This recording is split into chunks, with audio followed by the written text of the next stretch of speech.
एक तो आप अकेले गई थी हनीमून पे क्वीन में, इस बार दुकेले जाने के लिए पूरी तरीके से तैयार थे। हाय आलो।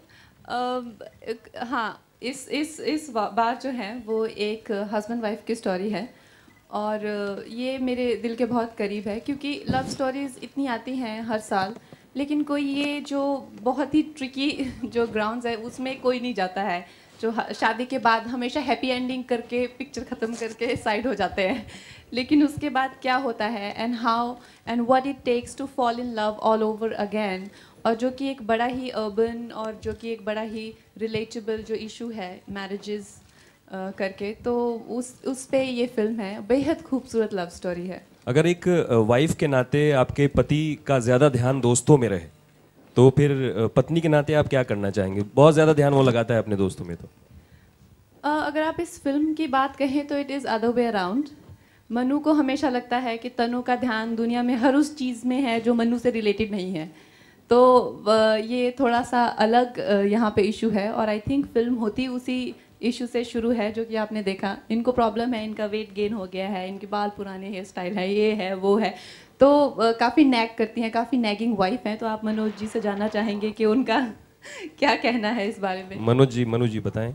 हाँ, क्या है कि प्यार एक बात होती है, शादी की प्रैक्टिकलिटी, और फिर शादी के बारे में जो फैंटेसी होता है वो उसके बीच में जो एक रात होती है सुहाग रात, उसके बाद सब कुछ बदल जाता है। और ऐसे ही हुआ इसके साथ भी। All the dreams and the promises of marriage, as all you married people know, it changes dramatically. तो ये जो बेचारे जिस उम्मीद से इन्होंने शायद शादी की थी और उनको लगा था कि ये नादान सी जो लड़की है जो पलंग पे सोई है, जिनके अब गाल में ये चुम्मा दे देते हैं, इनके साथ इनका जो लाइफ रहेगा वो थोड़ी बहुत एक्साइटिंग अच्छा रहेगा, वहाँ पे थोड़ी बहुत के बदले में जानलेवा एक्साइटिंग हो जाती है। That's the only difference. Hi Madhavan. हाँ जी। दिस इज उर्वी योर हाँ, hi Urvi, how are you? Hi. In the first part we saw that she has a tattoo made of her ex-lover. So how does it feel when your wife has a tattoo of an ex-lover? It feels like the bedroom is crowded.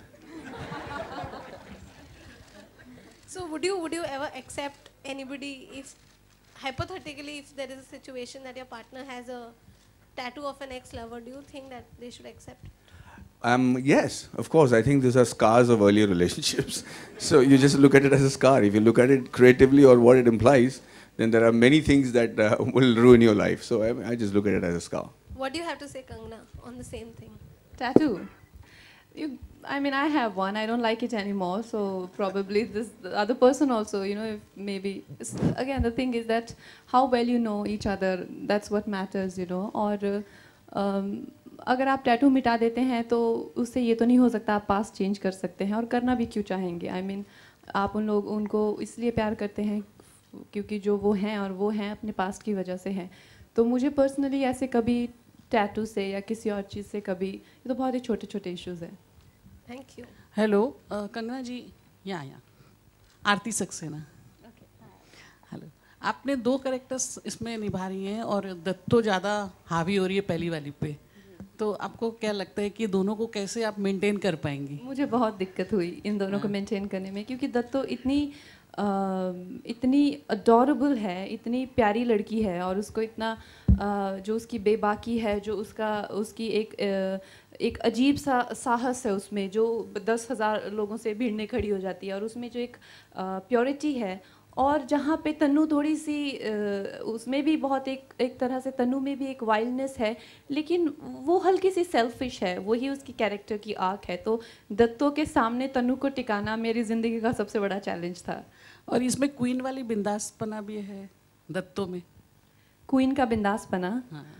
Queen, I think जो queen आखिरी के shot में बनती है वो कहीं ना कहीं दत्तो हैं। Oh, don't ask. बहुत मुश्किल था, और ख़ासकर जो एक हरियाणवी एक्सेंट के साथ में, और काफ़ी हर जॉब के अपने चैलेंजेस होते हैं, तो ये एक हमारा एक अलग बॉडी लैंग्वेज उससे और उसको भाषा से कन्विंसिंग लगाना, वो एक अलग चैलेंज था। देखा एक ही चीज़ दिमाग में चल रही है।